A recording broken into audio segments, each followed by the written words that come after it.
Nagliwanag ang muka ng 11 taong gulang na si Leroy nang masilaya niya ang paparating na si Tomas. Si Tomas ang nag-iisa niyang kaibigan simula nang maulila na siya sa buhay at manirahan sa kagubatan. Nakaupo si Leroy sa nakausling ugat ng matandang puno. Nasa kaliwa niya ang bahay na siya ang gumawa. Para sa kanya ay tahanan ng matatawag ang pinagtagpi-tagping sako at dahon ng anahaw. Nang makalapit si Tomas kay Leroy, ay umupo ito sa tabi niya at inilipag nito ang dala nitong aklat sa hita nito at nakangiting tumingin sa kanya. Akala ko, Tomas, hindi ka na darating eh. Malapit na kasing gumabi, kaya naisip ko na baka bukas ka na lang pupunta dito. Pwede bang hindi kita puntahan dito, Leroy? Siyempre, hindi pwedeng hindi kita turuan na magbasa, no? Malapit na kasi ang graduation namin, kaya simula ngayon ay late na kaming nakakauwi mula sa school. Nagpa-practice kasi kami para sa program ng graduation eh. Buti ka pa, nag-graduate ka na sa elementary. Siguro, kung nagpatuloy lang sana ako sa pag-aaral, ay sabay tayong gagraduate, no? Naiinggit nga ako sa iyo eh, kasi hindi ka pumapasok sa school. Kung ako lang ang masusunod, ay nako, hindi na ako mag-aaral. Nakakatamad kaya? Ano ka ba, Tomas? Maswerte ka nga eh, kasi nakakapag-aral ka. Maraming bata na kagaya ko na hindi nakakapag-aral, kaya sigurado nang walang magandang mangyayari sa akin kapag malaki na ako. Hoy Leroy, huwag ka magsasalita ng ganyan. Marami kayang hindi nakapagtapos ng pag-aaral pero mayaman na ngayon. Basta, huwag kang mawalan ng pag-asa. Malay mo, may swerteng biglang dumating din sa buhay mo, Leroy. Hindi ako umaasa sa swerte, Tomas eh. Mas umaasa ako sa plano ng Diyos sa akin. Ang lalim mo naman magsalita. Mag-uusap na lang ba tayo o hihiramin mo tong aklat ko? Bahagyang natawa si Leroy. Kinuha na niya ang aklat ni Tomas sa school. Binuklat niya yon at naghanap siya ng isang kwentong nakapaloob sa aklat. Habang nagbabasa siya, ay umakyat naman sa isang puno ng bayabas si Tomas upang kumuha ng mga hinog na bunga. 2 taon ang nakakaraan, ay gaya rin ni Tomas si Leroy. Nag-aaral siya at meron siyang nanay at tatay na nag-aalaga sa kanya. Nakatira sila sa isang maliit na kubo.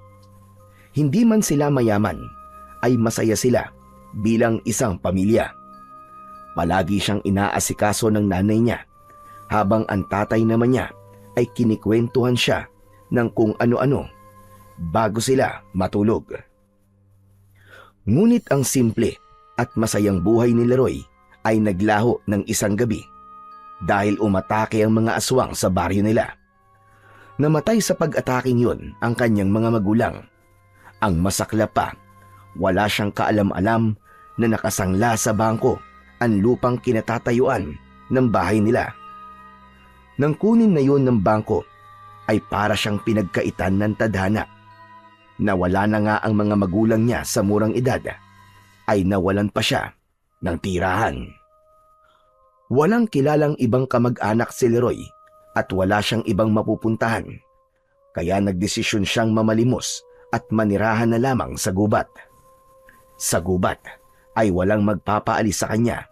Yun nga lang, dahil wala siyang permanenteng tirahan, ay itinuring siyang palaboy ng mga tao sa baryo nila.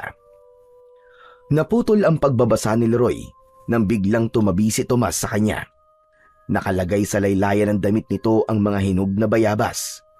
Binigyan siya nito ng isa at sabay silang kumain. Buti pa dito, walang nangaaway sa akin. Alam mo, sa school at sa baryo, ang dami-daming nangaaway sa akin. Tomas, bakit ka ba nila inaaway?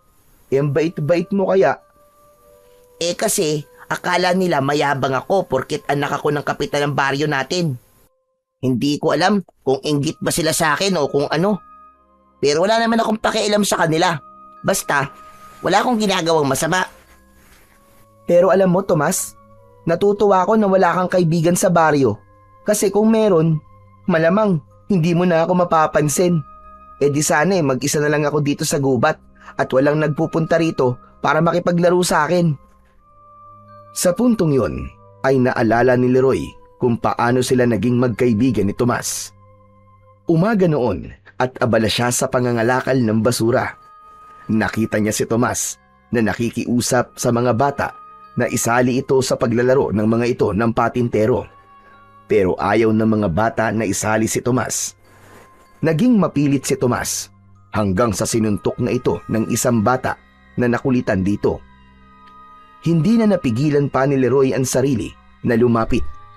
Pinagtanggol niya si Tomas pero ang nangyari ay dalawa silang pinagtulungang bugbugin ng mga bata. Simula nang mangyari yon, ay naging magkaibigan na silang dalawa.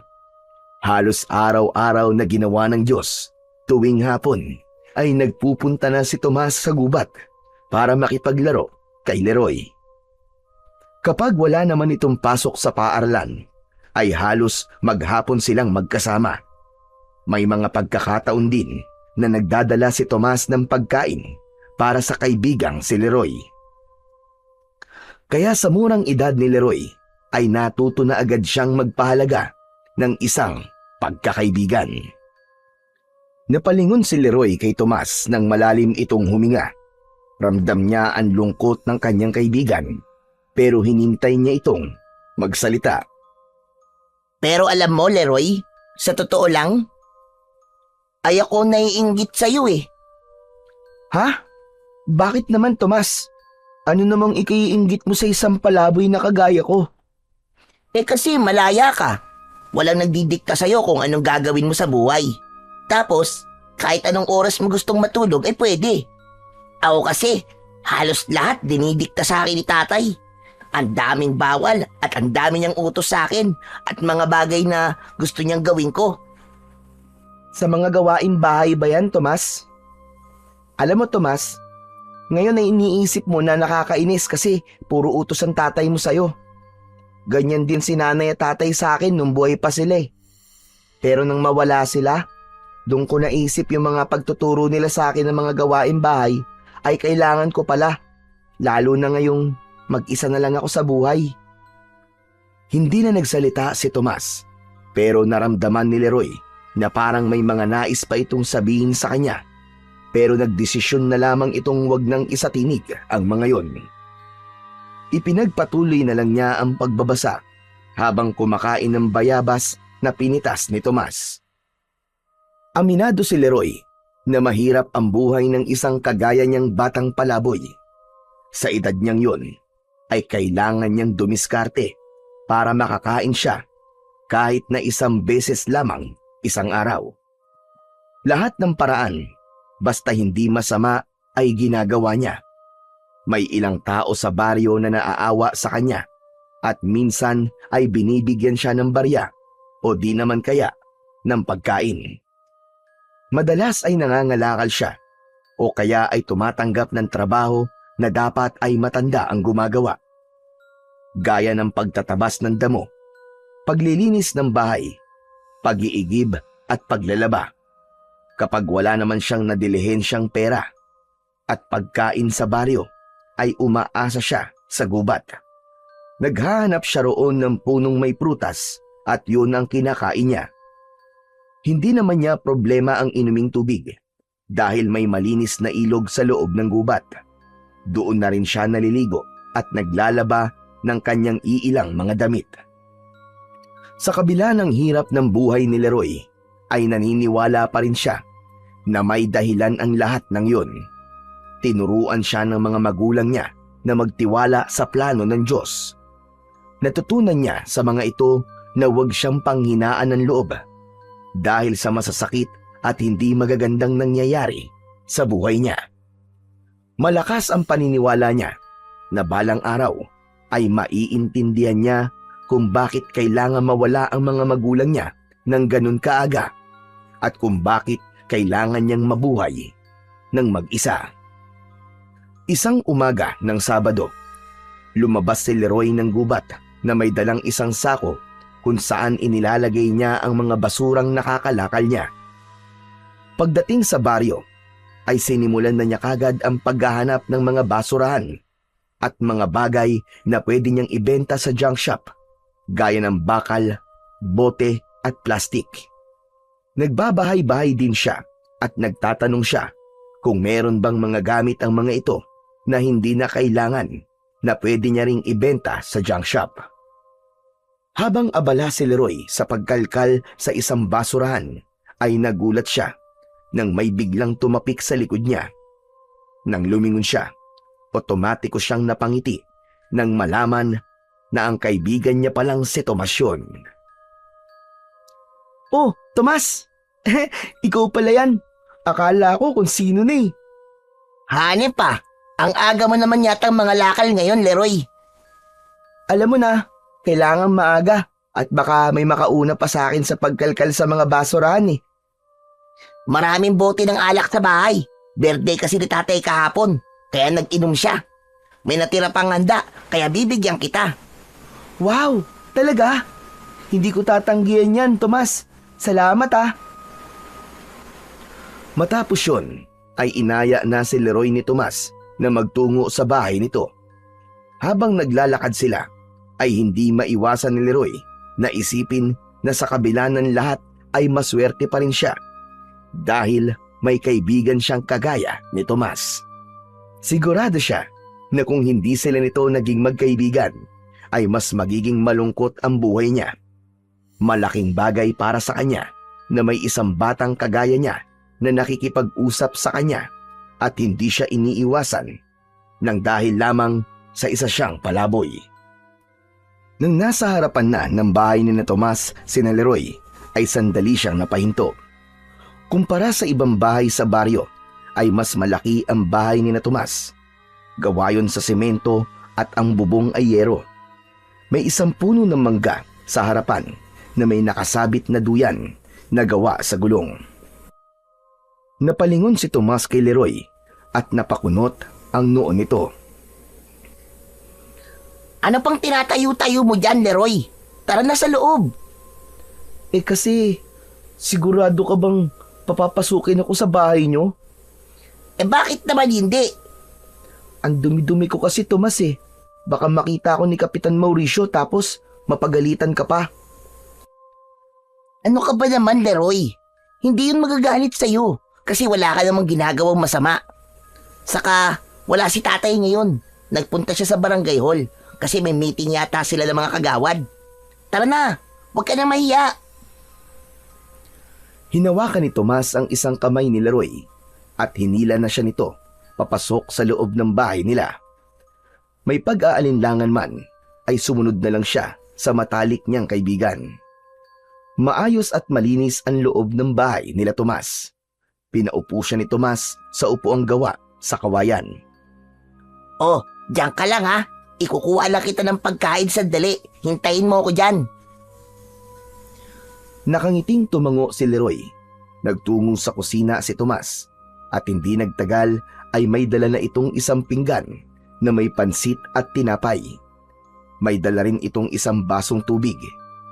Inabot nito yon sa kanya at agad siyang nagsimulang kumain dahil ang totoo ay gutom na talaga siya dahil kagabi pa siya hindi kumakain. Oh, Leroy, bago ka umuwi, ipagbabalot pa kita para may pagkain ka rin mamaya.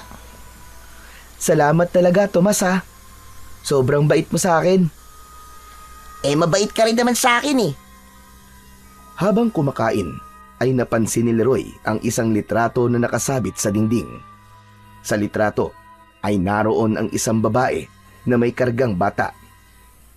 Inginuso ni Leroy ang litrato kay Tomas. Tomas, pwede magtanong?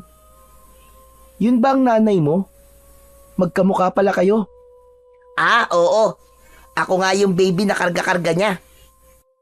Pero Tomas, nasaan pala siya ngayon? Kasi si Kapitan Mauricio lang palagi ang nakikita ko. Ay, oo nga pala no. Hindi ko pa pala naikikwento sa'yo. Matagal lang patay si nanay. 5 taon pa lang yata ako nun eh. Nagkasakit siya tapos hindi na naagapan. Sorry at natanong ko pa. Parehas na pala tayong walang nanay, Tomas. pero mas lamang pa rin ako sa'yo kasi wala na rin akong tatay. Natawa si Tomas sa biro na yon ni Leroy. Napansin kasi ni Leroy na biglang nalungkot ang kaibigan niya nang mapag-usapan nila ang nanay nito, kaya naisipan niyang magbiro. Oo nga pala. Baka makalimutan ko pa. Yung mga bote ng alak, kukunin ko lang sa likod ha. Nasaan nga pala yung sako mo? Para doon ko na lang ilalagay ng diretsyo. Nandun sa labas, Tomas. Pero ako nang kukuha. Nakakahiya naman sa'yo. Pinakain mo na nga ako tapos ikaw pa ang gagawa nun. Ano ka ba naman? Ayos lang yun. Kumain ka lang dyan. Tapos, kung gusto mo pa ay kumuha ka na lang dun sa kusina. Marami pang pansit dun. Sayang naman kung mapapanis lang. Lumabas na si Tomas ng bahay habang si Leroy ay naiwan sa sala na kumakain ng pansit at tinapay. Dahil sa gutom ay mabilis niyang naubos ang mga yon. Medyo gutom pa siya kaya hindi na siya nagdalawang isip na magtungo sa kusina upang kumuha pa uli ng pansit. Nakita niya ang malaking kawali na may laman na pansit na nakapatong sa lutuan. Sumandok siya ng pansit at habang ginagawa niya yon ay nagulat siya nang may biglang nagsalita sa likuran niya. Nabitiwan ni Leroy ang pinggan at nabasag yon. Sino ka? Anong ginagawa mo rito sa loob ng pamamahay ko? Mabilis na humarap si Leroy. Nilukob siya ng takot nang makita niya si Kapitan Mauricio. Matangkad ito at medyo payat ang katawan. Makapal ang bigote nito at manipis na ang buhok. Sa takot ni Leroy ay hindi niya nagawang magsalita. Galit na lumapit si Kapitan Mauricio sa kanya at hinawakan nito ang braso niya ng mahigpit. Sandali lang. Parang namumukhaan kita. Hindi ba ikaw yung batang palaboy? Aba, pumapasok ka na pala ngayon sa bahay ng may bahay, ha? Gusto bang ikulong kita? Magpapaliwanag pa sana si Leroy nang biglang dumating si Tomas. Agad nitong hinawakan ang laylayan ng damit ng kapitan. Tay! Hindi po pumasok dito si Leroy nang hindi po nagpapaalam. Ako po nagpapasok sa kanya. Ano ka mo, Tomas? At bakit ka naman nagpapapasok ng palaboy dito sa bahay natin? Tignan mo nga, ang dumi-dumi niya, no? Isa pa, baka mamaya ay magnakaw yan dito. Hindi ka talaga nag-iisip, no, Tomas? Kung gusto mo siyang pakainin, sa labas mo siya bigyan ng pagkain. Hindi mo na siya kailangan dalhin dito sa loob ng bahay natin. Pero tay, kaibigan ko po si Leroy eh. Wala naman pong masama kung papapasukin ko po siya dito sa bahay natin. Saka mabait po siya, tay. Hindi po siya magnanakaw. Nakikipagkaibigan ka sa isang palaboy? Pambihira ka naman, Tomas. Ang dami-daming bata dito sa baryo. Bakit hindi ka sa kanila makipagkaibigan? Napayuko si Tomas sa tanong na yon ng tatay nito. Naramdaman naman ni Leroy na hindi yun kayang sagutin ni Tomas, kaya nahinuha niyang hindi pa alam ni Kapitan Mauricio ang ginawa ng mga bata sa baryo sa anak nito. Kapitan, mawalang galang na po. Alam ko po ang dahilan kung bakit hindi po nakikipagkaibigan si Tomas sa mga bata po dito. Palagi po kasi siyang inaaway ng mga bata dito sa baryo. Kasi iniisip po nila na mayabang siya porket anak po siya ng kapitan.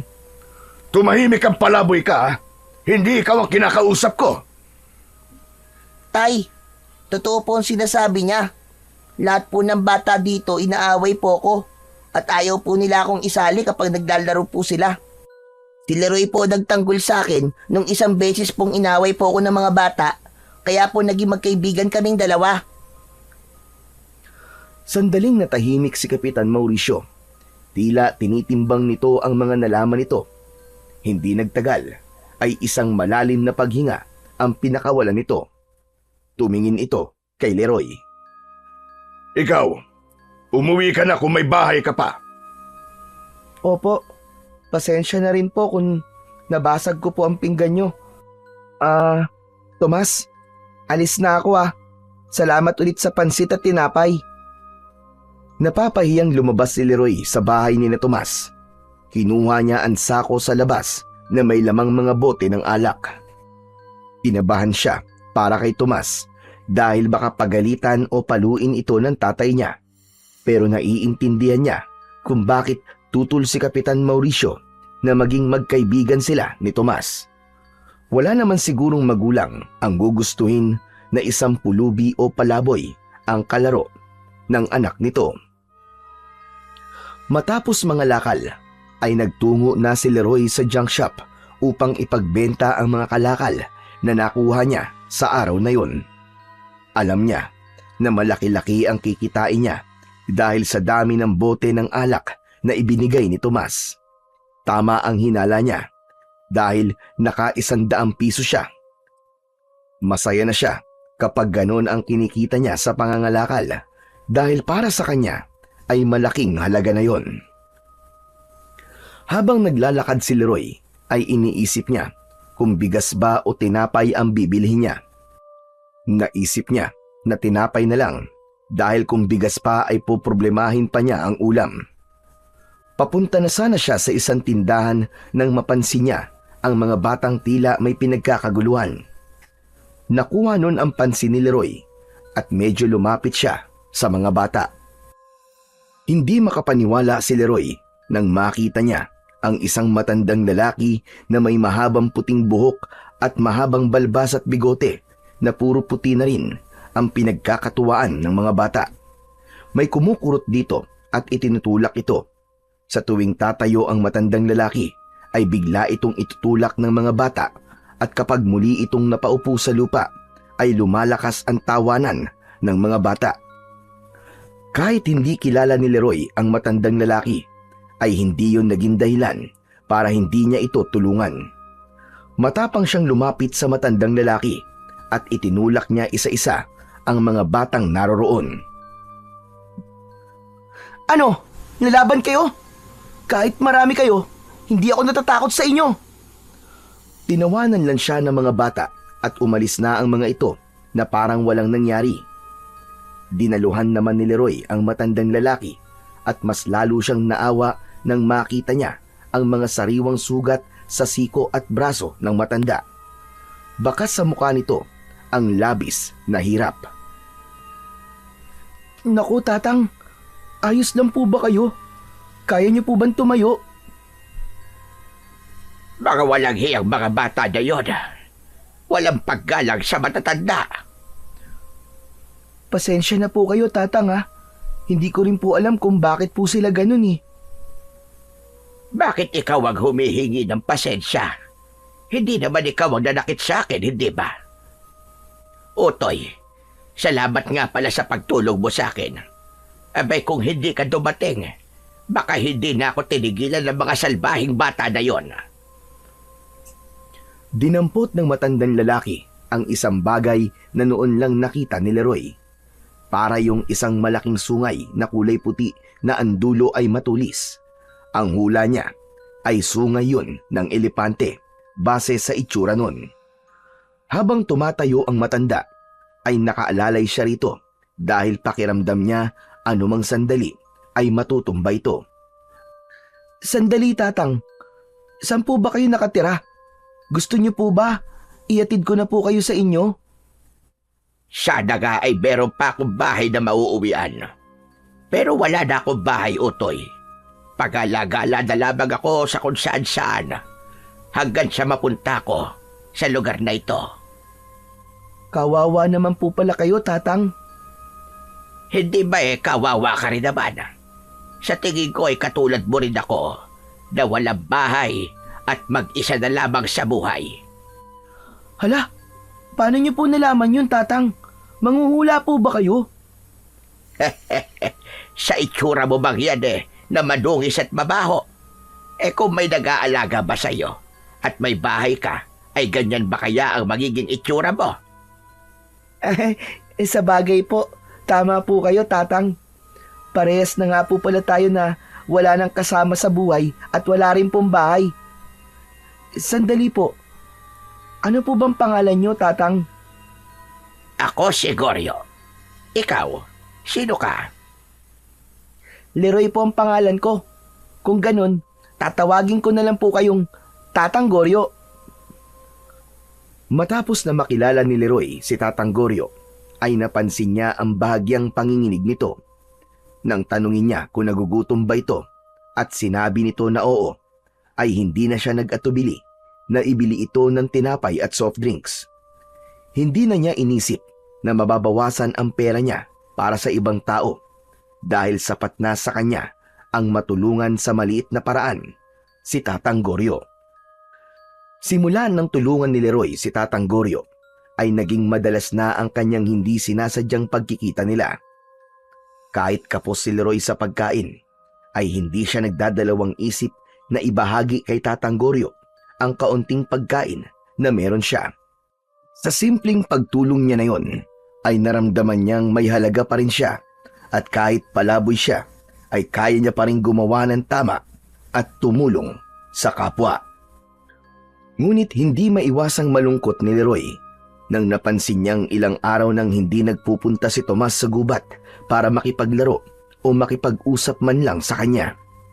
Naisip niya tuloy na baka pinagbawalan na itong makipagkaibigan sa kanya ng ama nitong si Kapitan Mauricio. Masakit man yun para sa kanya, ay wala siyang nagawa kundi tanggapin na lamang ang mapait na katotohanan na hindi talaga maaaring maging kaibigan ng isang normal na bata ang gaya niya na isang palaboy. Isang hapon, nasa labas ng bahay-bahayan niya si Leroy habang kumakain ng mangga. Nasa tabi niya si Tatang Goryo. Ito ang nagdala sa kanya ng mangga na anito ay ibinigay dito ng isang tindera sa palengke. Habang kumakain ay nakatulala si Leroy. Hindi niya pa rin kasi lubos maisip na hindi na siya pinupuntahan doon ng kaibigan niyang si Tomas. Ay nako, ang asim naman yata ng manggang ito. Kasing asim ng mukha mo, Leroy. Ano po? Bakit ba naman kasi ganyan ang mukha mo, Utoy? Kanina ko pa napapansin na ang lungkot-lungkot mo. May nangyari bang hindi maganda? Kasi Tatang Goryo, yung kaibigan ko pong si Tomas, ilang araw na po siyang di nagpupunta dito eh. Dati naman po, halos tuwing hapon po nandito siya. Siya lang po kasi ang kaibigan ko na nakatira po sa baryo. Halos lahat po kasi ng bata ron, salbahe po eh. May dahilan ba para hindi na siya makipagkita sa'yo? Hindi agad nakasagot si Leroy.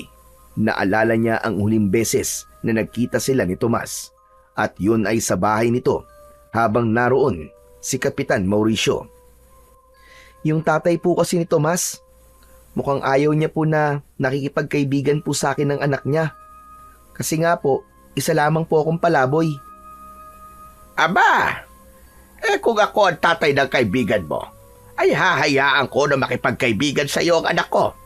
Kumpara naman sa mga bata sa baryo na yon, ay di hamak na napakalayo ng kabaitan mo sa mga yon. Pero sa tingin ko, ay hindi ka pa kilala ng tatay ng kaibigan mo, Leroy. Pero sigurado ko na kapag nakilala ka niya ng lubusan, gaya ng pagkakakilala ko sa iyo, ay baka ampunin ka pa noon. Maniwala ka sa akin.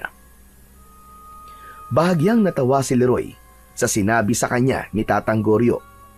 Kumagat siya ng mangga habang ninunguya niya yon ay tumuon ang pansin niya sa bagay na palaging dala ng matandang lalaki. Sandali Tatang, matanong ko lang po. Sungay po ba ng elepante ang lagi niyo pong daladala? Yung parang patusok po na kulay puti? Inuwa ni Tatang Goryo ang bagay na tinutukoy ni Leroy at matiim nito yung tinignan. Sa tansya ni Leroy ay may 10 dangkal niya ang haba nun. Tama ka. Sungay nga ito ng elepante. Pero Tatang Goryo, paano po kayo nakakuha ng ganyan? Sa pagkakatanda ko po, nung nag-aaral pa po ako sa eskwelahan, bawal daw pong putulin ang sungay ng elepante. Mahabang kwento, Leroy, kung bakit ako meron dito. Pero siguro ay sasabihin ko sa iyo ang kwentong yon sa tamang panahon.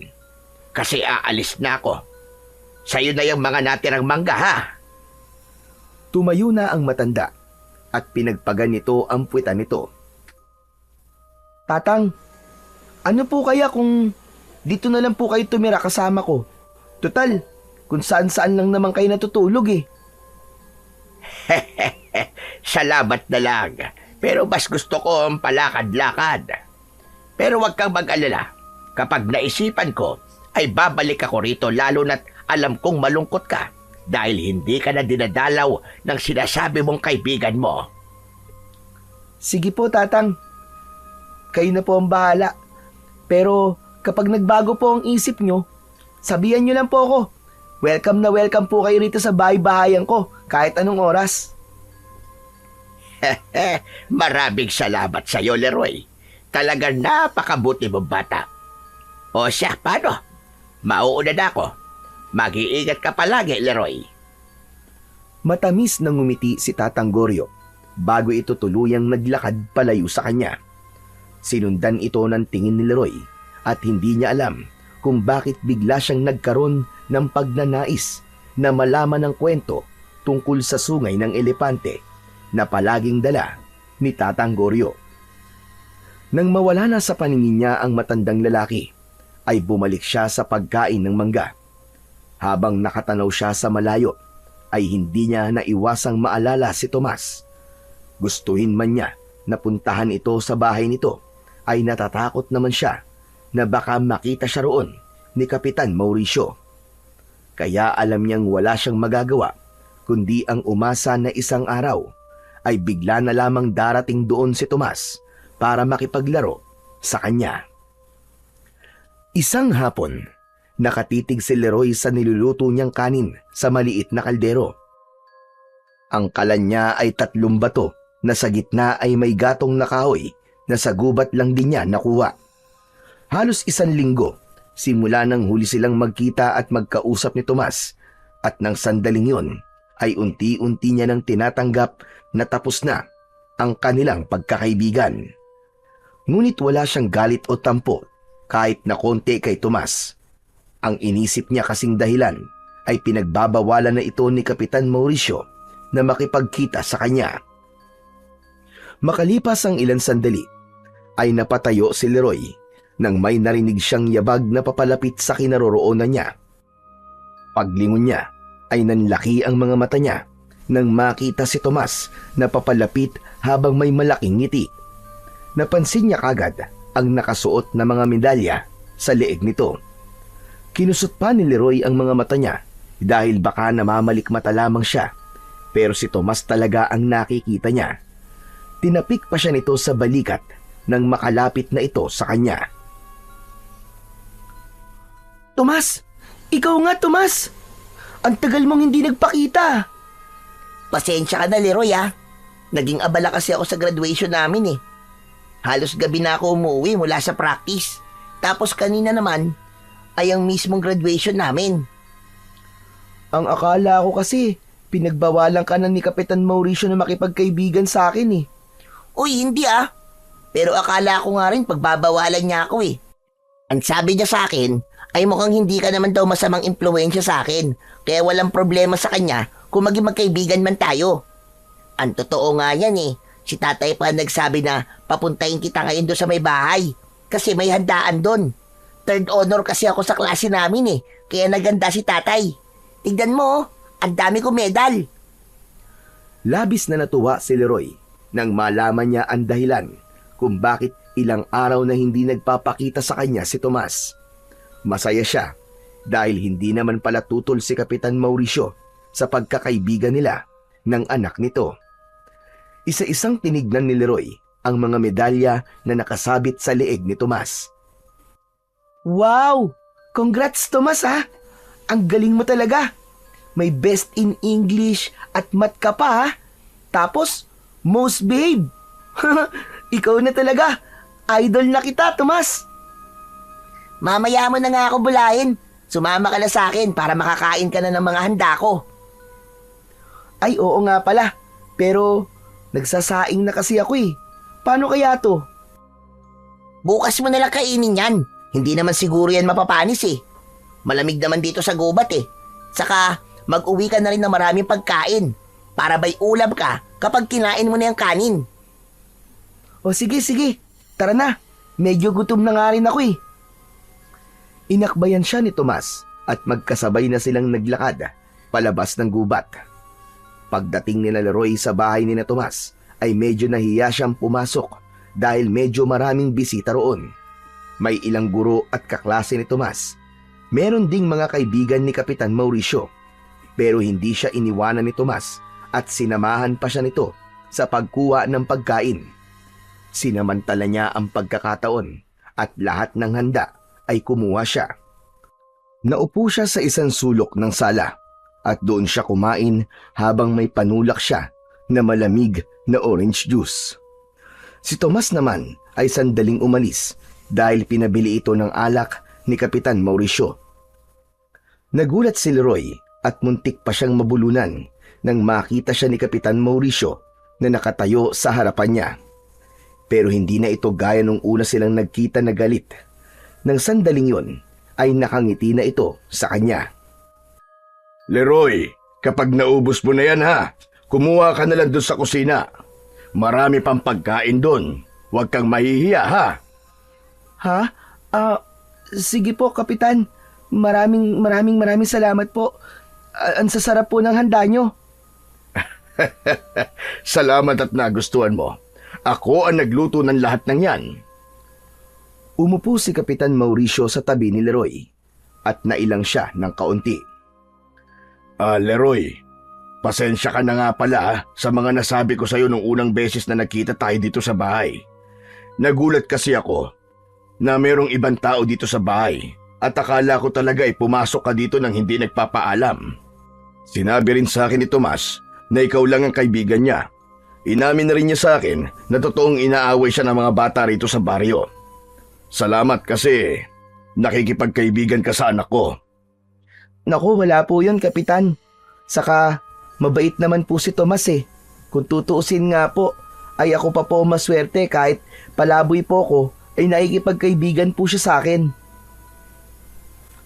Saka kung wala kang pagkain, Leroy, pumunta ka lamang dito at bibigyan ka namin. Naku, maraming salamat po, Kapitan. Napakalaking bagay po niyan para sa akin. Matipid na ngumiti si Kapitan Mauricio. Nang dumating na si Tomas, ay umalis na ito sa tabi niya at kinuha ang mga alak na binili ni Tomas. Si Tomas naman ang umupo sa tabi ni Leroy. Leroy, anong sabi ni tatay sa'yo? Nagpasalamat siya sa akin na nakikipagkaibigan daw ako sa'yo. Saka nagsorry rin siya kasi napagalitan niya ako nun. Sabi ko naman sa'yo eh. Ipinaliwanag ko na kasi sa kanya na wala akong natututunang masamang bagay sa'yo. Saka isinumbong ko na rin yung mga nangaaway na mga bata sa akin dito sa baryo. Mabuti naman. Sana maaksyonan nyo ni Kapitan kasi mali na inaaway ka nila nang dahil sa napakababaw na dahilan. Sus, wala na akong pakialam. Kahit hindi na sila kausapin ni tatay. Wala naman akong balak na makipagkaibigan sa iba eh. Ay teka, diyan ka lang ha. Kukuha rin ako ng pagkain ko para masabayan kita. Tumango si Leroy at nagtungo na si Tomas sa kusina. Habang hinihintay niya si Tomas na bumalik, ay hindi niya napigilang mapangiti. Napakasaya niya ng mga sandaling yon. Sapagkat simula nang maging palaboy siya, ay yun ang unang beses na nakaramdam siya ng ganung pagtanggap, maliban sa pagtanggap na ginawa sa kanya ni Tomas. Kaya naman, nangako si Leroy sa sarili na gagawin niya ang lahat para maipakita kay Kapitan Mauricio na hindi nagkamali si Tomas sa pagpili sa kanya na maging kaibigan nito. Simula noon ay naging maganda na ang pakikitungo ni Kapitan Mauricio kay Leroy. Minsan, kapag nagkakasalubong sila sa daan, ay binibigyan siya nito ng pera o hindi naman kaya ay pagkain kapag meron itong dala. Hindi na rin ito nagagalit kapag naglalaro sila ni Tomas sa bahay nito. Sa unang pagkakataon, naramdaman ni Leroy na tinanggap na siya ng isang taong may kapangyarihan sa baryo. Ngunit isang umaga, habang kalaro ni Leroy si Tomas, ay napansin niya na wala itong gana. Hanggang sa mga sumunod na araw ay ganun pa rin si Tomas. Madalas itong nakatulala o hindi kaya ay parang wala sa sarili. Naisa na itong kausapin ni Leroy tungkol doon, pero naisip niya na baka pagod lang ito o kaya naman ay sadyang wala lang sa mood. Ganun pa man, hindi naalis ni Leroy sa isip niya na baka may hindi sinasabi ang kaibigan niya sa kanya. Mag-isang kumakain si Leroy sa bahay-bahayan niya. Magana siyang kumakain dahil ang ulam niya ay bigay ni Kapitan Mauricio. Menudo yun na napakasarap ng pagkakaluto at napakalambot ng karne. Habang kumakain siya, ay dumating si Tatang Goryo na dala na naman ang sungay ng elepante. Aba, mukhang ang sarap ng pagkain mo ngayon ah. Umupo si Tatang Goryo sa labas ng bahay-bahayan ni Leroy. Kayo pala, Tatang Goryo. Opo, galing po ito kay Kapitan Mauricio. Kain po tayo, Tatang. Sige lang, kumain ka lang dyan. Kakatapos ko lang, Utoy. Dinalaw lang kita rito dahil ilang araw na tayong hindi nagkikita eh. Baka sabihin mo nakalimutan na kita. Kumusta ka? Ano na ang nangyari sa'yo? Ayos lang po ako, Tatang Goryo. Masaya po ako kasi nagkikita na po ulit kami ni Tomas at payag na po ang tatay niya na maging magkaibigan po kami. Aba, mabuti naman kung ganon. Pero bakit parang may bumabagabag yata sa'yo? Biglang natigilan si Leroy. Ang totoo ay hindi niya iniisip ng mga sandaling yun kung bakit tila wala palagi sa sarili ang kaibigan niyang si Tomas. Kaya nagtaka siya kung bakit tila naramdaman yun ni Tatang Goryo. Sandali lang po, Tatang Goryo. Paano niyo po nalaman? Ang galing niyo po naman. Manghuhula po ba talaga kayo? Sa tanda kong ito ay marami na akong karanasan at marami na akong nakilalang iba't ibang tao. Ang mga bata na gaya mo ay madaling mabasa ang emosyon. Ngayon sabihin mo sa akin, ano bang bumabagabag sa'yo, Leroy? Si Tomas po kasi, Tatang Goryo, yung kaibigan ko. Napapansin ko po kasi na parang palagi po siyang wala sa sarili nitong mga nakaraang araw. Parang meron po siyang problema na hindi niya po sinasabi sa akin. Nahihiya ka bang kausapin siya tungkol sa bagay na yan? Ganun na nga po, Tatang Goryo. Tama po kayo.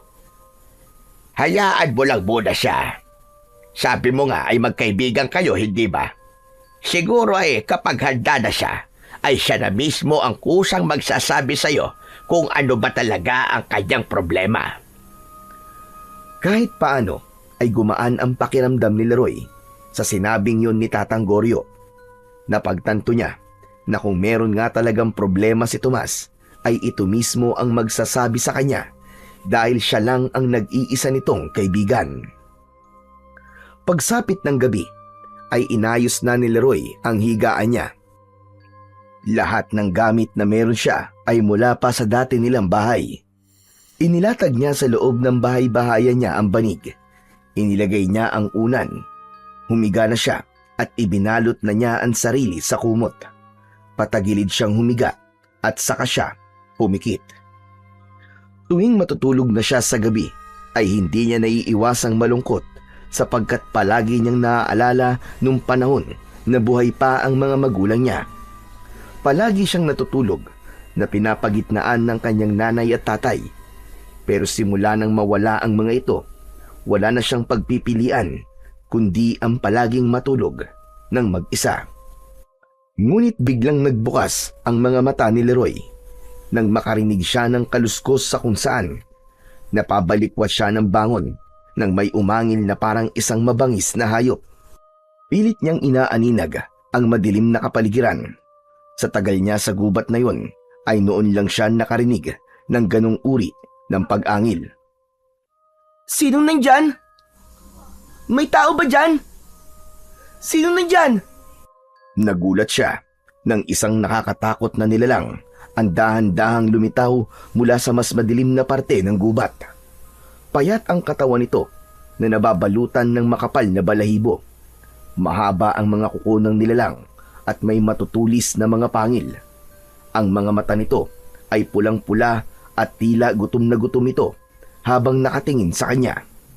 Doon napagtanto ni Leroy na isang aswang ang naturang nilalang. Ngunit sa halip na matakot, ay galit ang naramdaman ni Leroy pagkakita sa aswang. Bumalik sa alaala niya ang pagpatay ng mga aswang sa kanyang mga magulang. Walang pag-aalinlangan na dinampot niya ang kutsilyong palagi niyang itinatago sa ilalim ng kanyang unan at sumugod siya sa aswang. Ngunit mabilis ang aswang at naiwasan nito ang pag-unday niya ng saksak dito. Hinawakan ng aswang ang braso ni Leroy at naagaw nito ang kutsilyo. Itinapon nito yon sa malayo. Sinunggaban siya ng aswang at natumba siya sa malamig na lupa. Hinawakan ng aswang ang mga kamay niya habang nasa ibabaw niya ito. Nanginig ang katawan ni Leroy nang maisip niya na baka yun na ang katapusan niya. Kahit naman mahirap ang buhay niya, ay hindi pa niya ninais na mamatay. Pero sa pagkakataon na yon, pakiramdam niya ay susunod na siya sa mga magulang niya sa kabilang buhay. Hindi na lang nagsalita si Leroy. Unti-unting lumapit ang malaking mukha ng aswang sa mukha niya. Ngunit nagulantang siya nang mabilis na nagbago ang mukha ng aswang hanggang sa maging si Tatang Goryo na ito. Tumatawang umalis si Tatang Goryo sa ibabaw niya. Inilahad nito ang isang kamay para tulungan siyang tumayo, pero umupo siya sa lupa at umatras. Lumayo ka! Lumayo ka sa akin! Aswang ka! Aswang! Hindi ako aswang, Leroy. Maniwala ka. Anong hindi aswang? Kitang-kita ko! Ikaw ang aswang na umatake sa akin! Kung aswang ako, ay dapat patay ka na ngayon at kinain ko na ang lamang loob mo. Sinubukan lang kita, Leroy. Gusto ko makita kung may potensyal ka bang makipaglaban sa mga kampon ng kadiliman.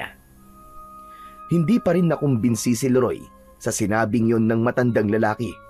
Kahit bata pa siya, ay hindi siya kagad naniniwala sa sinasabi nito dahil nakita mismo ng mga mata niya na isa itong aswang.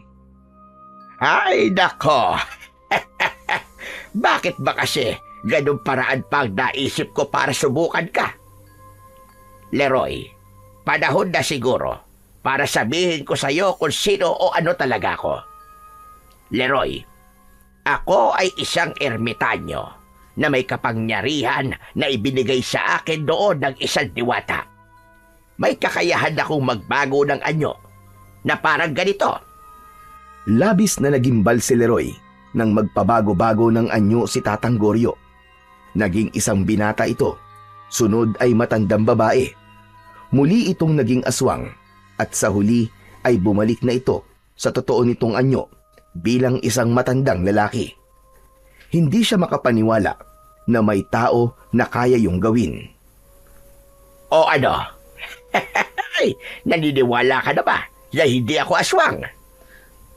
Medyo naniniwala na po. Pero bakit niyo po ako inatake? Akala ko po ipapatayin niyo na po ako eh. Gaya ng sinabi ko sa iyo kanina, gusto kitang subukin kung kaya mo bang makipaglaban. At nakita ko na handa ka, Leroy. Ano ang nag-udyok sa iyo na lumaban imbis na tumakbo o matakot? Sandaling natahimik si Leroy dahil ang totoo ay hindi pa niya kayang ikwento sa iba ang mapait na bahagi na yon ng nakaraan niya. Pakiramdam niya kasi kapag sinabi niya yon sa iba ay mabubuksan muli ang sugat sa kanyang puso. Pero naisip niya na sa pagkakataon na yon ay mas mabuting sabihin niya yon kay Tatang Goryo upang malaman nito ang sagot sa tanong nito. Isang malalim na paghinga ang pinakawalan ni Leroy. Tumayo na siya at diretsong tumingin kay Tatang Goryo. Ang totoo po kasi niyan, Tatang Goryo. Pinatay po kasi ng mga aswang ang nanay at tatay ko. Kaya po ako naging palaboy ay dahil po sa pangyayaring yun. Kaya po nung makita ko po kayo kanina na nasaan yung aswang, hindi po ako natakot. Galit po ang naramdaman ko. Kasi nang dahil po sa mga aswang, ay nawalan po ako ng mga magulang sa murang edad. Ngayon ay naiintindihan ko na. Hindi lang pala tapang ang ipinakita mo kanina, kundi may kasama ring galit. Nauunawaan ko ang nararamdaman mo, Leroy. Hindi masamang magalit dahil tao ka. Ngunit tandaan mo na hindi rin magandang magpalamon ka sa galit. Masakit, pero pagtanggap ang kailangan natin sa tuwing may mga bagay na nangyayari na hindi ayon sa ating kagustuhan. Ang dami niyo naman pong sinasabi, Tatang. Pero hindi niyo pa rin po sinasagot ng tanong ko. Bakit po ba kayo nagpanggap na aswang at tinatake ako? Bakit niyo po ako kailangan subukin? Dahil nakita ko sa aking pangitain na may paparating na dilubyo sa inyong baryo. Isang dilubyo kung saan isang malaking pagsalakay ng mga aswang ang mangyayari.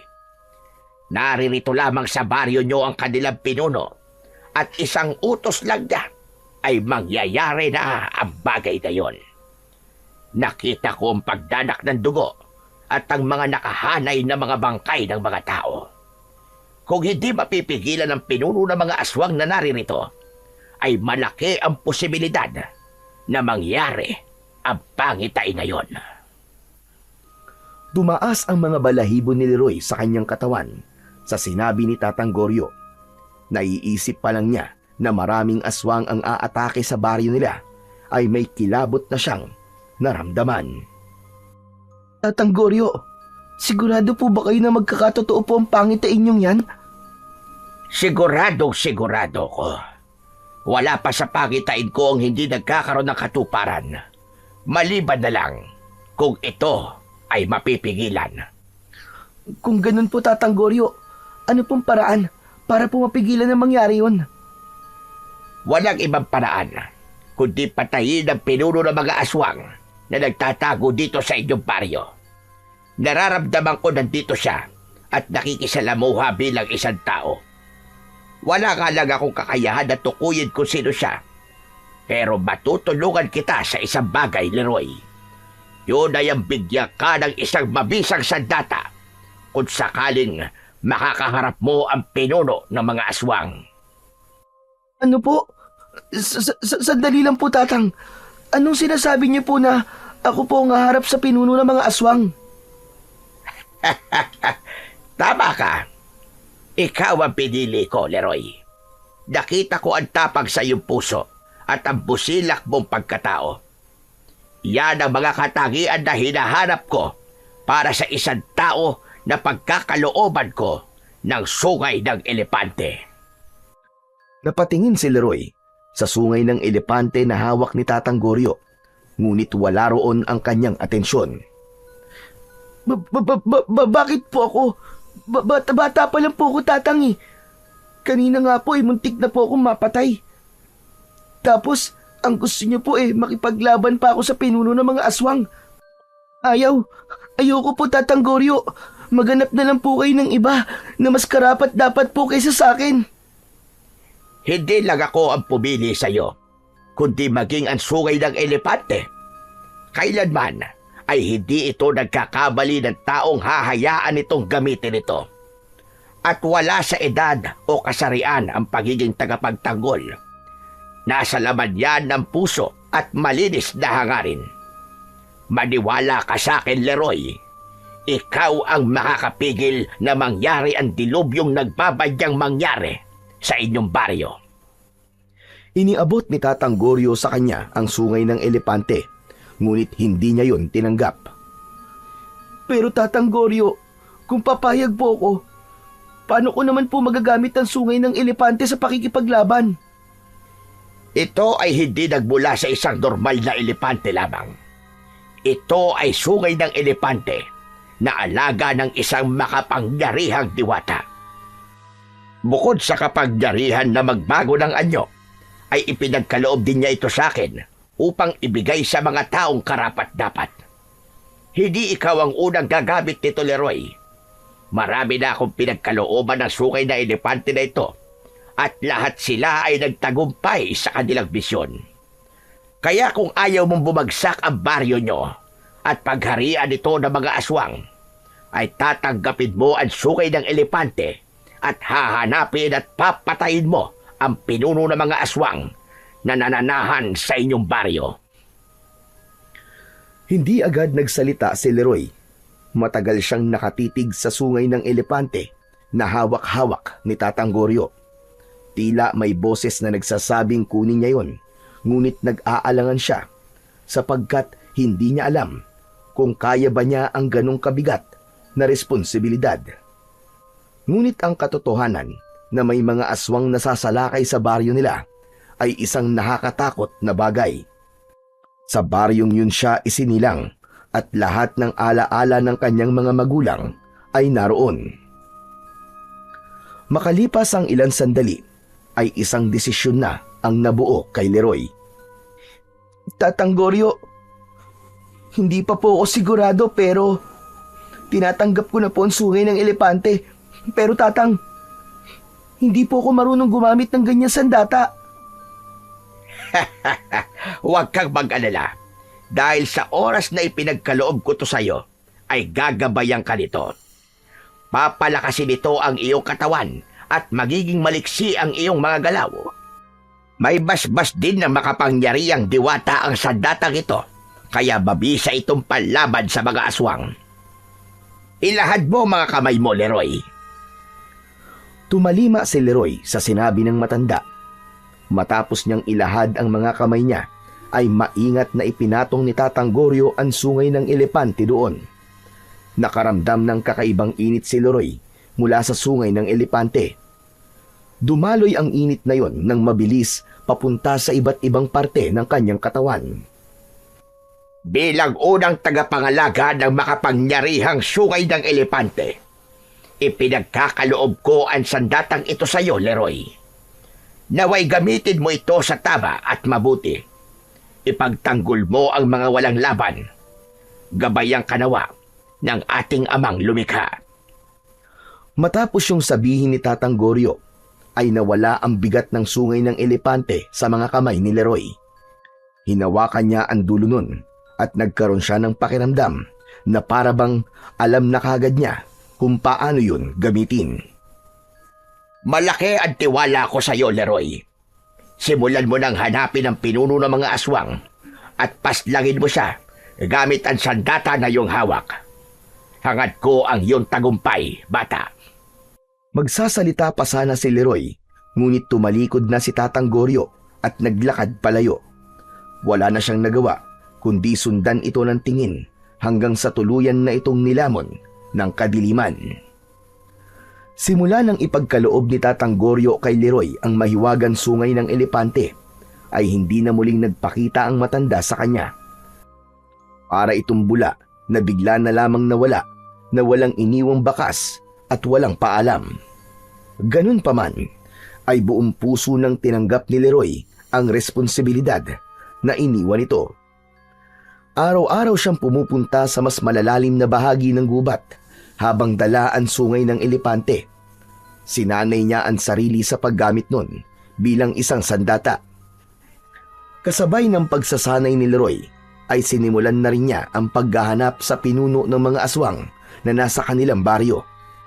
Tahimik niyang inoobserbahan ang galaw ng bawat isa at lahat ay iniisip niya na maaaring yun ang hinahanap niya.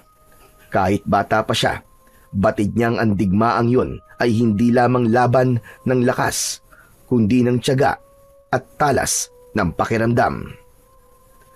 Isang hapon, tahimik na nakaupo si Leroy sa labas ng kanyang bahay-bahayan. Hawak niya ang mahiwagang sungay ng elepante at pinagmamasdan niya yon ng matiim. Alam niya na kailangan na niyang malaman kung sino ang pinuno ng mga aswang na nagkukubli bilang tao sa baryo nila. Kailangan niya yung magawa habang hindi pa nangyayari ang pangitain ni Tatang Goryo. Naisa na ni Leroy na makausap si Tatang Goryo pero hindi pa rin ito nagpapakita sa kanya. Ramdam niya na nais talaga nitong subukan ang lakas at kakayahan niya, kaya hinahayaan lang siya nito sa mga sandaling yon. Napalingon si Leroy sa kaliwa nang may narinig siyang yabag ng paa. Napatayo siya nang makita niya si Tomas na paparating. Bagsak ang balikat nito at sa kabila ng ngiti nito ay kita niya ang pagkabahala sa mga mata nito. Sinalubong ni Leroy ang kanyang kaibigan. O Tomas, alam mo bang ang dami ng bunga ng puno ng kaimito na malapit sa ilog? Tara, manguha tayo. Sa ibang araw na lang, Leroy. Tinatamad ako eh. Ganun ba? O kung gusto mo, manghuli tayo ng tutubi o kaya maligo tayo sa ilog. Hindi nagsalita si Tomas. Naglakad ito at umupo sa nakausling ugat ng isang malaking puno. Tumabi naman si Leroy dito at tinignan nito sa muka ang kaibigan. Bakit parang ang lungkot mo? Napapansin ko ilang araw ka ng ganyan ah. May problema ka ba? Kung meron, makikinig ako. Lumingon si Tomas sa kanya. Leroy, umalis ka na rito sa baryo natin. Ano? Bakit naman ako aalis dito, Tomas? Basta, umalis ka na. Magpunta ka sa malayo. Kahit saan, basta malayo rito. Sandali lang, Tomas. Naguguluhan ako sa iyo eh. Ano ba yun? Bakit mo nga ako gustong paalisin? Ano bang nangyayari? Iniwas ni Tomas ang mga mata nito kay Leroy. Hindi na naman ito nagsalita habang si Leroy ay biglang kinabahan sa sinabi ni Tomas. Biglang tumayo si Tomas at humakbang palayo sa kanya. Oh, aalis ka na kagad? Oo, baka tapos na magluto si tatay ng hapunan eh. Leroy, yung sinabi ko pala sa iyo seryoso ko. Umalis ka na rito, Leroy. Ayoko madamay ka dahil kaibigan kita. Ano? Madamay? Saan? Wala nang nakuwang sagot si Leroy sa kaibigang si Tomas. Malalaki ang mga hakbang na naglakad ito palayo sa kanya.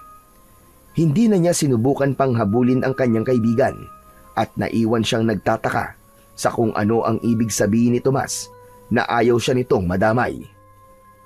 Oras na ng pagtulog ni Leroy, ngunit mailap ang antok sa kanya ng gabing yon. Kahit anong pwesto ang gawin niya sa paghiga, ay hindi niya magawang alisin sa isip niya ang mga sinabi ni Tomas kanina at ang kakaiba nitong ikinilos sa mga nakaraang araw. Nais niya na mabigyan nito ng kasagutan ang mga tanong na gumugulo sa kanya. Hanggang sa sumuko na si Leroy at bumangon na siya. Hindi ako makakatulog hanggang hindi ko nakakausap si Tomas. Kailangan ko siyang puntahan ngayon sa bahay nila. Dala ang sungay ng elepante ay naglakad si Leroy palabas ng gubat. Nagtungo siya sa baryo at ng oras na yon ay sarado na ang karamihan ng mga bahay na nadadaanan niya. Makalipas ang ilang minuto ay nasa harapan na siya ng bahay ni na Tomas. Napansin niya mula sa nakabukas na bintana na bukas pa ang ilaw sa loob, kaya naisip niya nagising pa si Tomas o kaya ay si Kapitan Mauricio. Maraang naglakad si Leroy palapit sa mismong bahay ni na Tomas. Akmang kakatok na sana siya sa pinto nang matigilan siya dahil narinig niya ang boses ni Kapitan Mauricio at Tomas na nag-uusap sa loob ng bahay. Hindi niya alam pero tila may bumubulong sa kanya na pakinggan ang pinag-uusapan ng dalawa. Nagtungo si Leroy sa tabi ng nakabukas na bintana.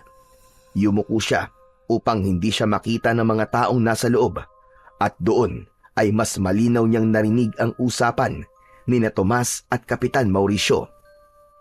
Kailangan niyo po ba talagang gawin to, Tay? Hindi po ba? Mahal na mahal po kayo ng mga tao rito. Dahil simula nang kayo ang naging kapitan dito, ay naging maayos na po ang baryo natin. Ginawa ko yon para makuha ko ang loob nila, Tomas. At huwag mo na akong pipigilan pa sa gagawin ko. Kailangan sumalakay ang mga aswang sa baryong ito upang maging pugad ito ng ating lahi. At bilang ako ang pinuno ng mga aswang, ay kailangan kong gawin ang tungkulin na yon para sa ating mga kauri. Pero Tay, kung sasalakay po dito mga aswang, marami po mamamatay. Yun ang nararapat, Tomas. Pero hindi lahat ay papatayin ko dahil ang iba ay gagawin kong alipin. Gusto kong maging mas mataas ang lahi natin sa mga tao. Sisimulan ko yon sa baryong ito. Kaya tigilan mo na ako sa kakapilit na wag ituloy ang aking nais na mangyari. Natigilan si Leroy sa kanyang mga narinig. Pakiramdam niya ay binuhusan siya ng malamig na tubig nang malaman niya mismo sa bibig ni Kapitan Mauricio na ito ang pinuno ng mga aswang na tinutukoy ni Tatang Goryo.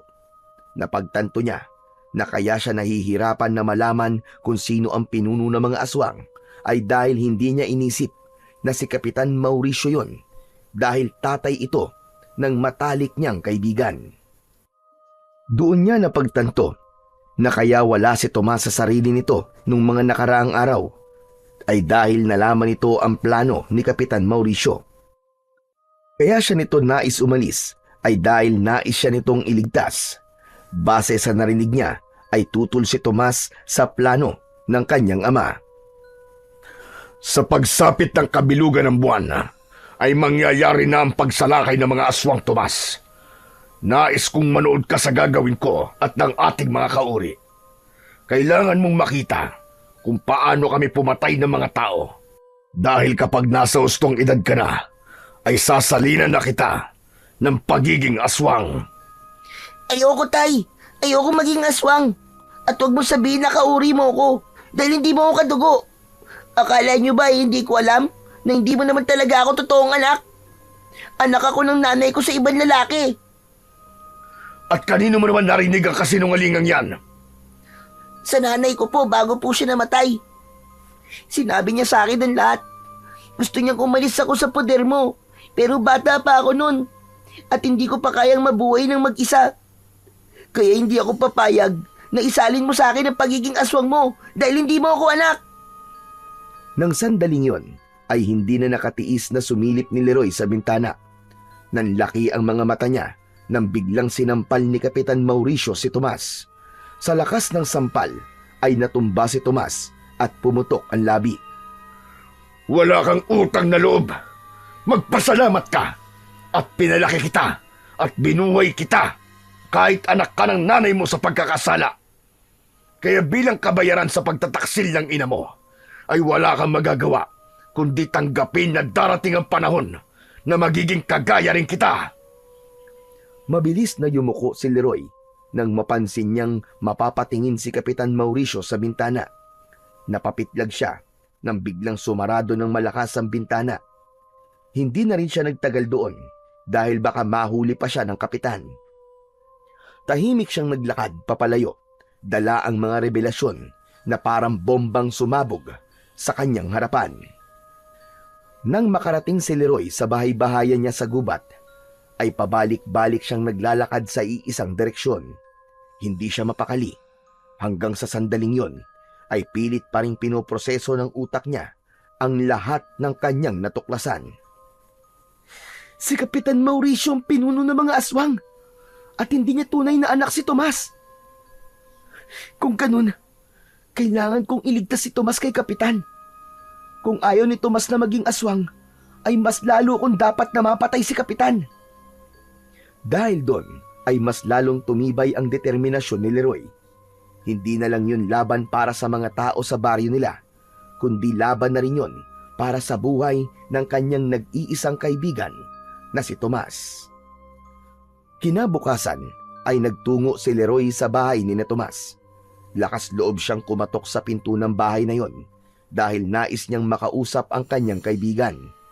Gusto niyang malaman ito na handa siyang tulungan ito kung gusto nitong tumakas o lumayo kay Kapitan. Alam niya na sa pagkakataon na yon ay higit siyang kailangan ni Tomas. Ngunit nakailang katok na si Leroy ay wala pa rin nagbubukas ng pinto. Napatitig siya sa seradura at nang ikutin niya yon ay nalaman niya na hindi yon nakakandado. Binuksan niya ang pinto at tuluyan na siyang pumasok. Nang pagsilip niya ay wala siyang nakitang tao. Tomas? Tomas, nandito ka ba? Ako to, si Leroy. Tahimik ang buong bahay at walang nakuwang sagot si Leroy hanggang sa napatingin siya sa isang pinto na nakasarado. Lalapit na sana siya roon nang bigla niyang narinig ang maotoridad na boses ni Kapitan Mauricio. Anong ginagawa mo rito, Leroy? At sino nagbigay sa'yo ng permiso na pumasok ka dito? Ay, sorry po, Kapitan. Pero kumakatok po kasi ako kanina eh. Kaya alam po wala po nagbubukas ng pinto. Hindi po kasi nakalak yung pinto kaya pumasok na po ako. Hindi ka ba tinuruan ng mga magulang mo na kahit hindi nakakandado ang pinto ng bahay ng ibang tao, ay wala ka pa rin karapatan na pumasok dito nang hindi nagsasabi? Sa bagay, wala ka na nga palang mga magulang, kaya hindi na nakapagtataka. Labis ang gulat ni Leroy sa paraan ng pakikipag-usap ni Kapitan Mauricio sa kanya. Samantalang dati ay napakabait na nito sa kanya. Gusto niya itong sagutin ng pabalang pero nanaig pa rin sa kanya ang pagiging kalmado. Pasensya na po talaga, Kapitan. Hinahanap ko lang po kasi si Tomas kasi maglalaro po kami. Wala dito si Tomas. Nasaan po siya, Kapitan? Wala dito sa bahay si Tomas at wala rin siya dito sa baryo. Nasa Maynila siya ngayon. Nagbabakasyon siya sa tita niya at bago pa magpasukan siya babalik. Hindi po niya sinabi sa akin na aalis siya dito sa baryo ah. Bakit? Dapat ba isabihin lahat ni Tomas sa'yo? Umalis ka na nga at huwag ka nang babalik dito. Lalo na't wala naman dito si Tomas. Hindi na nagsalita si Leroy dahil baka madulas pa siya na alam na niya ang lihim nito. Nagmamadali siyang lumabas ng bahay ni Kapitan Mauricio upang bumalik na sa gubat. Alam ko nagsisinungaling lang si Kapitan Mauricio. Sigurado ko na hindi nagpunta sa Maynila si Tomas. Nandoon lang siya sa bahay nila. Kailangan ko mag-isip ng paraan para mailigtas si Tomas at tapusin si Kapitan bago ang kabilugan ng buwan. Nang makarating siya sa gubat, ay agad niyang kinuha ang sungay ng elepante at muli siyang nagsanay. Kailangan niyang maging handa upang sa oras na magharap sila ni Kapitan Mauricio ay masiguro niya na siya ang mananalo. Inagabihan ay agad na sinimulan ni Leroy ang hakbang upang mailigtas niya si Tomas. Nagtungo siya sa labas ng bahay ni Kapitan Mauricio upang magbanman. Dala niya ang sungay ng elepante para kung sakaling may hindi inaasahang pangyayari ay handa siya. Matyaga siyang naghintay ng senyales na maaaring naroon pa rin sa bahay na yon si Tomas. Pero halos isang oras na ang lumipas ay wala pa rin siyang nakita. Sarado ang bintana at pinto ng bahay at patay na ang ilaw sa loob ng bahay. Naisipan ni Leroy na mas lumapit pa sa bahay. Maingat ang mga hakbang niya at siniguro niyang walang makakakita o makakarinig sa kanya. Lumapit siya sa pinto. Idinikit niya roon ang tenga niya at umasa siyang may maririnig siyang kahit na ano. Laking gulat ni Leroy nang biglang bumukas ang pinto at bumungad sa harapan niya si Kapitan Mauricio. Nanlilisik ang mga mata nito. Anong ginagawa mo rito ng ganitong oras? Hindi ba sabi ko sa'yo ay huwag ka nang babalik dito? Sa gulat ni Leroy ay tila umurong ang dila niya. Nag-isip siya ng palusot na papaniwalaan ni Kapitan Mauricio. Hindi nito maaaring malaman na nandoon siya para magmanman at alamin kung nasa bahay pa rin ba si Tomas. Ano batang palaboy? Bakit hindi ka makapagsalita? Ano po kasi, nagugutom po ako. Kagabi pa po ang huling kain ko eh. Wala po kasi akong nakalakal kanina, kaya wala po akong pambili ng pagkain. Nandito po ako para sana humingi po ng makakain. Matiim siyang tinignan ni Kapitan Mauricio. Kulang na lang ay kumawala ang puso ni Leroy sa kanyang dibdib sa labis na kaba. Panay ang dasal niya na sana ay wag magduda ang kapitan sa kanya dahil kapag nalaman nito ang totoong dahilan kung bakit siya naroon, ay siguradong mapapahamak siya. Halika, pumasok ka at kumain sa kusina. Talaga po? Maraming salamat po, Kapitan. Ang bait niyo po talaga. Hindi na nagsalita si Kapitan Mauricio. Tumalikod na ito at naglakad patungo sa kusina. Pumasok na si Leroy sa bahay at pasimple niyang iginala ang paningin sa paligid. Mabilis niya yung ginawa dahil baka mapansin siya ng kapitan. Pagdating niya sa kusina ay umupo na siya. Binigyan siya ni Kapitan Mauricio ng kanin at pritong tilapia. Pagkatapos mong kumain ay umalis ka na. At ang gusto ko, ito na ang huling beses na pupunta ka rito. Tapos na ang pagtulong namin sa iyo ni Tomas. Masyado ka nang umaabuso at ultimo 10 oras ng gabi ay nagpupunta ka rito para makikain. Nako, sorry po talaga Kapitan Mauricio. Hindi po kasi ako makatulog dahil po sa gutom eh. Pero kailan po ba ang balik ni Tomas? Nakakamiss po kasi siya. Wala na po kasi ako makalaro eh. Babalik siya rito bago magsimula ang klase. Sige na, bilisan mo na ang pagkain dyan at hugasan mo yung pinagkainan mo pagkatapos. Nakangiting tumango si Leroy at sinimulan niya ng kumain, habang si Kapitan Mauricio naman ay pumasok sa isang kwarto. 2 ang kwarto ron at alam niya na ang isang pinto ay ang silid ng kanyang kaibigan. Habang kumakain ay nakatitig sa pintong yun si Leroy at tila nais niyang tumayo at pasukin ang naturang silid.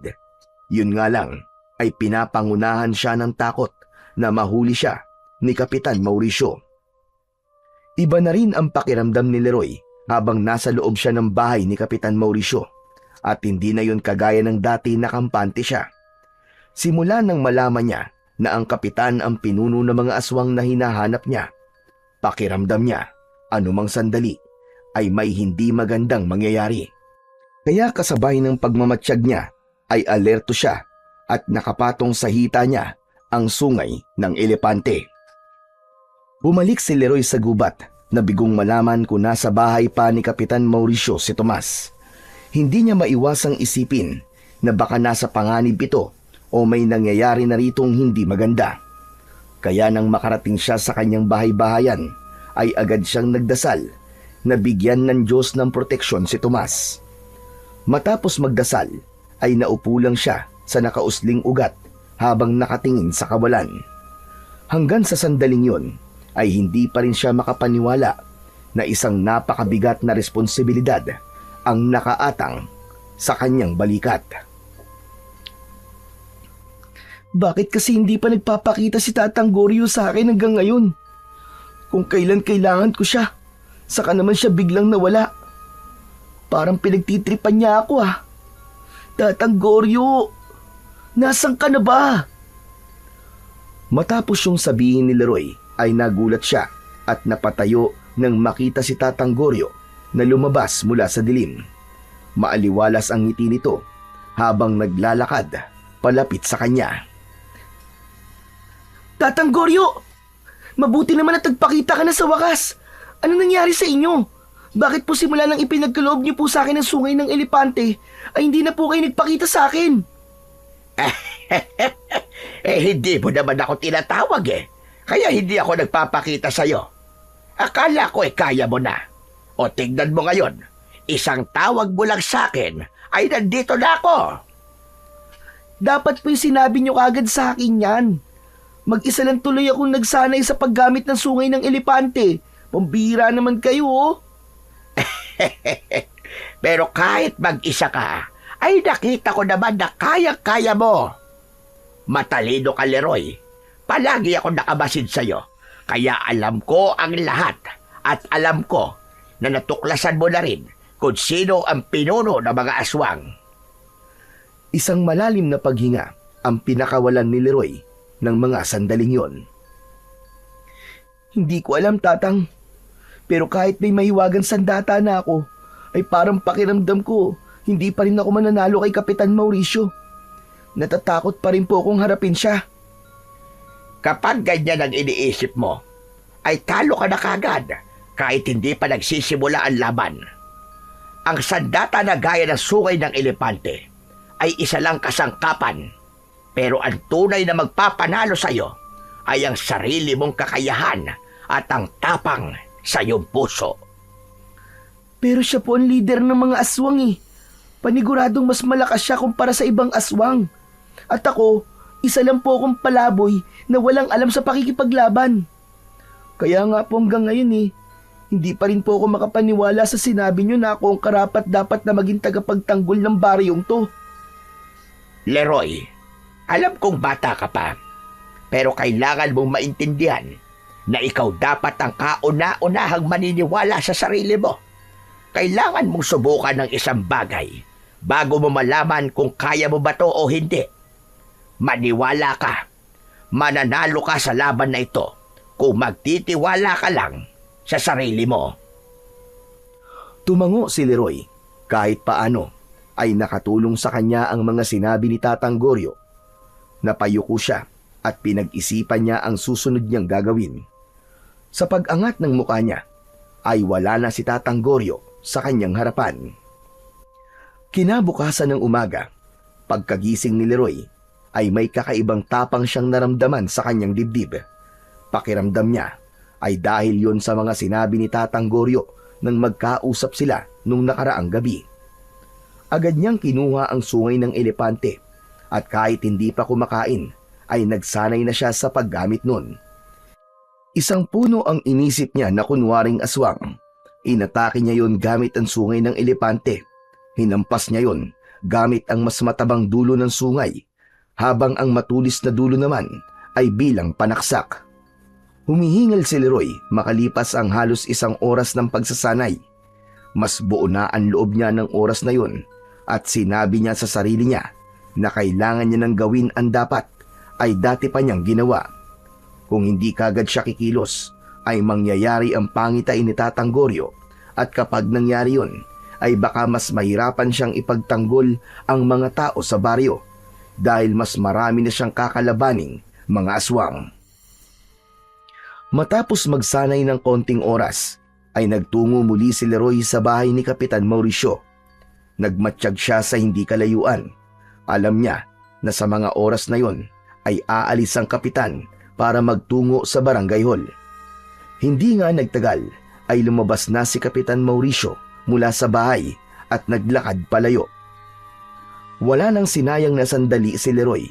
Nang makita niya na malayo na ang kapitan, ay lumapit siya sa bahay nito.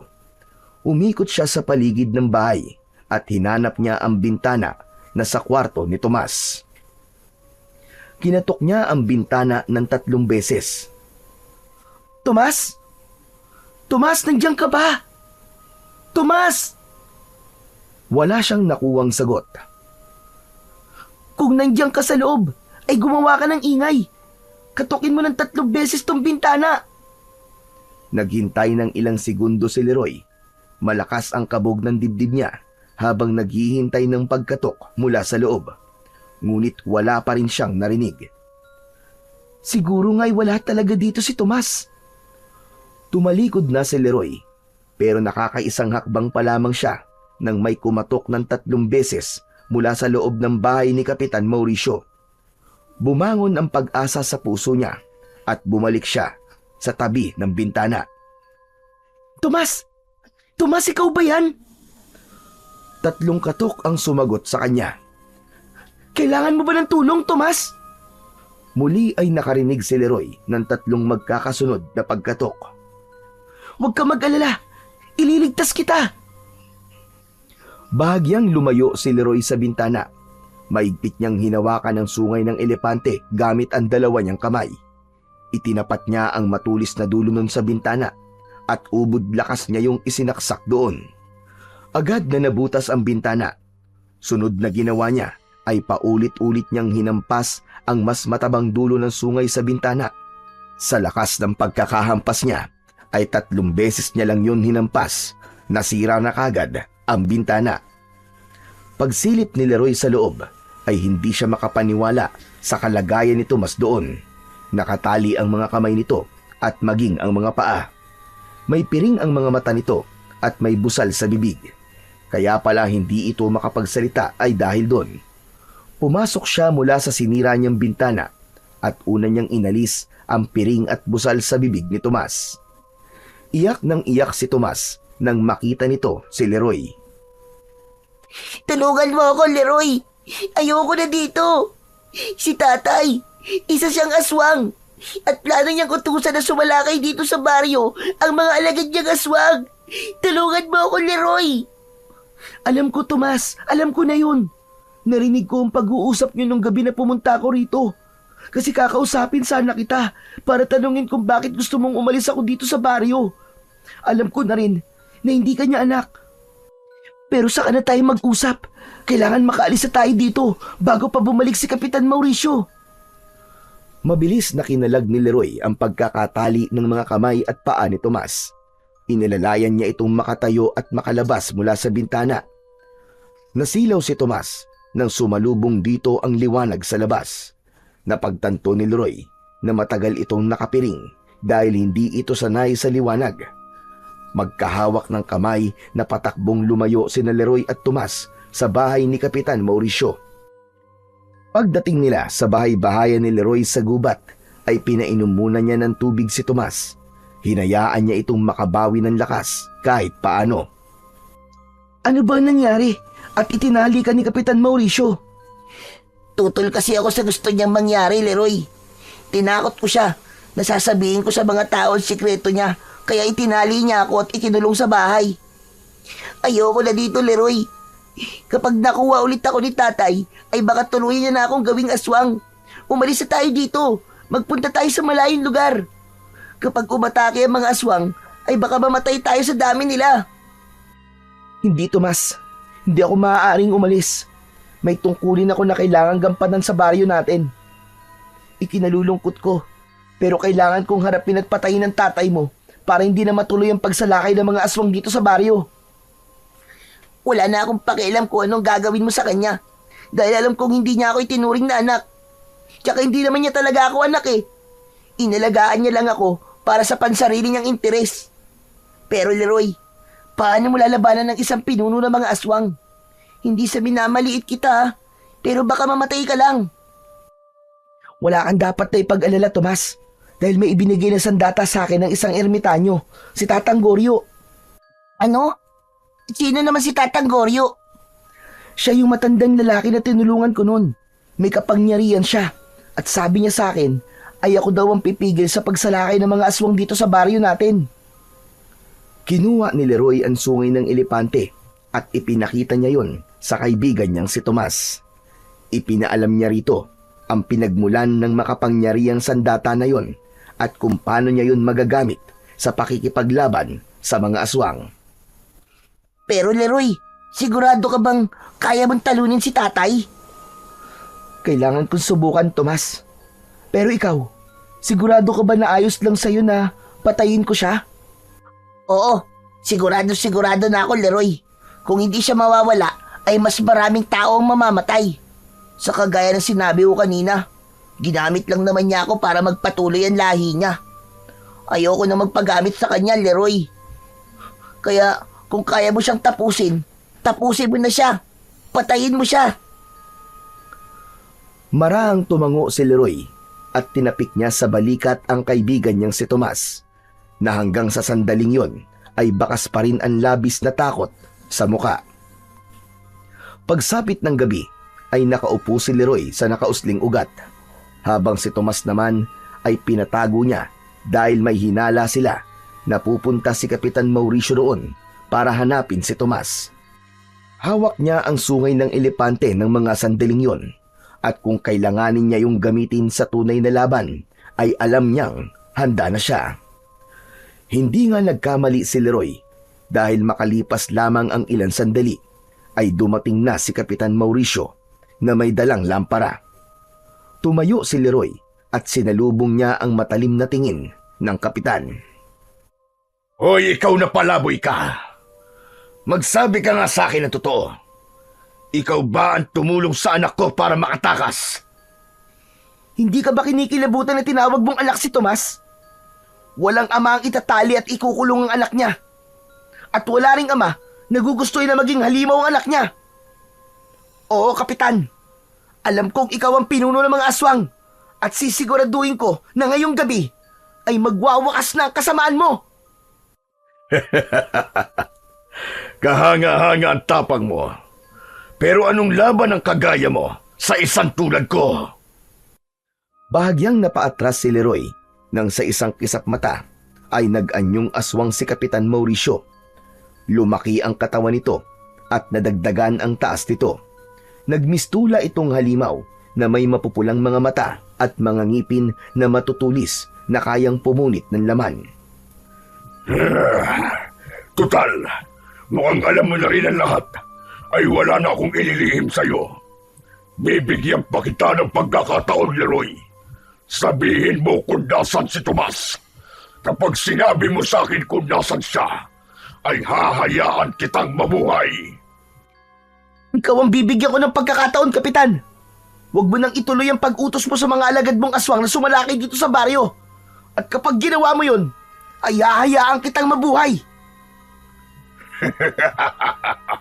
Talagang pinapahaga mo ko. Pero yung tapang mo na yan, ang papatay sa'yo.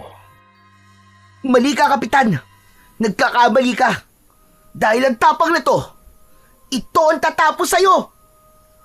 Sa isang iglap ay umatake ang aswang kay Leroy. Mabilis ito, pero mas mabilis si Leroy. Naiwasan niya ang matatalim nitong kuko. Umatras siya at tumalon papunta sa aswang. Buong puwersa niyang itinarak ang sungay ng elepante sa balikat ng aswang. Malakas na napasigaw ang aswang. Matalim ang mga matang tumingin ito kay Leroy at naramdaman na lamang niya ang pagbaon ng mga kuko nito sa tagiliran niya. Agad na binunot ni Leroy ang sungay ng elepante sa aswang at umatras muna siya ng ilang hakbang. Anong klaseng sandata yan? Sa tingin mo ba ay magagawa mo ko mapatay gamit lang ang sungay ng kung anong hayop? Hindi nagsalita si Leroy. Sinapu niya ang sugat niya sa tagiliran. Ramdam niya ang pag-agos ng dugo mula roon. Pero hindi niya hinayaan na panghinaan siya ng loob. Mas lalo pa niyang naramdaman ang lakas na ibinibigay ng sungay ng elepante sa kanya, na para bang alam nito na kailangan niya yon ng sandaling yon. Mabilis na tumakbo si Leroy papunta sa pinuno ng mga aswang. Iniumang nito ang mga kuko nito, pero nang malapit na siya sa aswang ay pumihit siya sa kanan at pumesto sa likod ng kalaban. Malakas siyang sumigaw at hinawakan niya ng dalawa niyang kamay ang sungay ng elepante. Itinarak niya sa likod ng aswang ang sungay at agad siyang umatras bago pa ito makaganti. Galit naman na humarap ang aswang at ito naman ang umatake. Mabilis itong nakalapit kay Leroy. Sinakal siya nito at ibinalibag sa lupa. Bumagsak si Leroy ng pasadsad at umubos siya at may dugong lumabas sa kanyang bibig. Tumayo si Leroy nang hindi inaalis ang tingin sa aswang. Sa muling pag-atake sa kanya ng pinuno ng mga aswang, ay iniwasan muna niya ang mga kalmot at sunggab nito. Naghintay siya ng tamang pagkakataon upang siya naman ang umatake. Hanggang sa sinubukang kalmutin ng aswang si Leroy, mabilis siyang yumuko at walang pagdadalawang isip na itinarak niya ang sungay ng elepante sa tiyan nito. Lumagpas sa likod ng aswang ang dulo ng sungay at nang hugutin niya yon, ay agad itong bumagsak sa lupa. Tumayo si Leroy sa tabi ng aswang habang sumusuka ito ng dugo. Mula naman sa likod ng isang puno ay lumabas si Tomas. Lumapit ito kay Leroy at tinignan nito ang aswang na tila naghihingalo na. Itinaas ng aswang ang isa nitong kamay habang nakatingin kay Tomas. Anak ko, tulungan mo ko. Huwag mong hayaan na mamatay ako. Pangako, magbabago na ako, anak. Magsimula ulit tayong dalawa. Parang awa mo na, anak. Hindi! Hindi mo na ako malilinlang! At tigilan mo na rin ang pagtawag sa akin ng anak! Leroy, sige na! Patayin mo na siya! Naramdaman ni Leroy na kahit galit si Tomas kay Kapitan Mauricio, ay hindi pa rin ito kayang makita na papatayin niya ang taong kinilala nitong ama. Tumalikod si Tomas at narinig niya ang pigil nitong paghikbi. Doon na nagdesisyon si Leroy na tuluyang wakasan ang buhay ng aswang na magdadala ng dilubyo sa kanilang baryo. Mahigpit niyang hinawakan ang makapangyarihang sungay ng elepante at walang pag-aalinlangan na itinarak niya yon sa tapat mismo ng puso ng aswang. Napasinghap ang aswang at matapos yun ay tuluyan na itong nawalan ng buhay. Nilapitan at niyakap ni Leroy ang umiiyak na si Tomas. Tomas, tapos na. Wala na siya. Malaya ka na. At malaya na rin ang baryo natin mula sa banta ng mga aswang.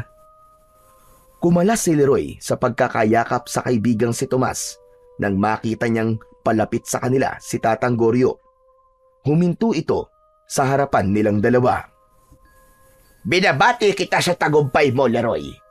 Pinatunayan mong hindi ako nagkamali sa pagpili sa'yo. Salamat po sa tiwala niyo, Tatang Goryo. Ito na po pala ang sungay ng elepante. Ibinabalik ko na po ito sa inyo dahil tapos na po ang misyon ko sa baryong ito. Umiling si Tatang Goryo at hindi nito kinuha ang sungay ng elepante. Hindi na, Leroy. Sige na. Sa'yo na yan. Ikaw na ang bagong tunay na tagapangalaga ng sandatang yan. Pakaingatan mo yan at huwag mong hahayaan na mapunta yan sa maling kamay.